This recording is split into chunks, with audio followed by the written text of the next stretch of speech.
Welcome to cooking and gardening. ఈ రోజు నేను చూపించే రెసిపీ వేపించిన పప్పుతోటి కారపూస అండి. ఓన్లీ వేపించిన పప్పు, వరిపిండి ఈ రెండు ఉంటే సరిపోతాయండి. ఎంతో క్రిస్పీగా చాలా టేస్టీగా అయితే ఉంటాయండి. మీకు ఎలా ప్రిపేర్ చేసుకోవాలో వీడియోలోకి అయితే వెళ్ళిపోదామండి. వేపిన పప్పుతోటి కారపూస తయారు చేసుకోవడానికి ముందుగా మనం 3 కప్పులు అయితే వరిపిండి అయితే జల్లించుకోవాలి. ఇలా జల్లించుకోవడం వల్ల ఇందులో రాళ్ళు గానీ డస్ట్ గానీ ఏమైనా ఉంటే మీకు ఇలా జల్లీల్లోకి అయితే వచ్చేస్తుందండి.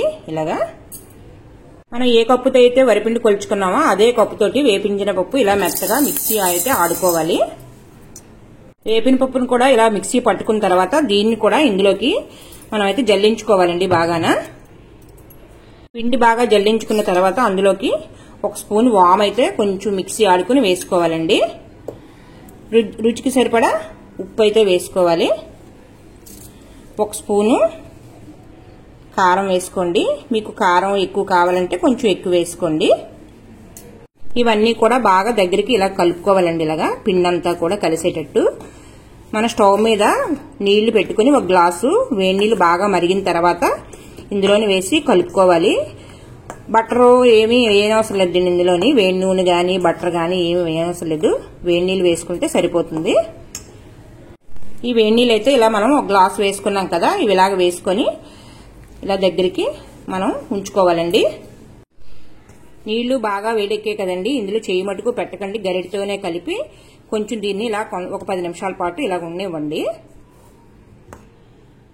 ఈ పిండి వేడి చల్లారిన తర్వాత ఇందులోకి మనం పిండి సరిపోతుందో లేదో కూడా ఇలా చూసుకోండి. చూసుకుంటే మనకి ఎంత వాటర్ పడుతుందో తెలిసిపోతుంది. ఇప్పుడు చల్లనీళ్ళతో మళ్ళీ కొంచెం కొంచెంగా వేసుకొని మీరు పిండిని అయితే కలుపుకోండి.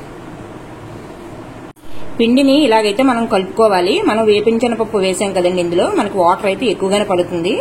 వేడి నీళ్ళు అయితే 1 గ్లాస్ అయితే వేసాను. మామూలు వాటర్ అయితే ఇంకో గ్లాసున్నర అయితే నాకు పట్టిందండి. మనం చూసుకొని మనం వేసుకోవాలండి వాటర్. అదిని మరీ జారుగా కాకుండా మరీ గట్టిగా కాకుండా మనం కారపూస అందులోకి వేసుకుంటాం కదండి గొట్టంలోకి, దాన్ని బట్టి మీరు చూసుకొని వేసుకోండి. కారపూస ఇందులో వేసేటప్పుడు బేగా దిగడం కోసం దీనికి కొంచెం చుట్టూ ఆయిల్ అయితే మనం అప్లై చేసుకోవాలి.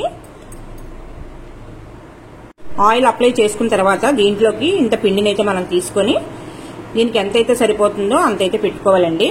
చూడండి మనకి కారపూస అయితే ఇలాగైతే వస్తుంది. ఇలాగా చూసుకోండి.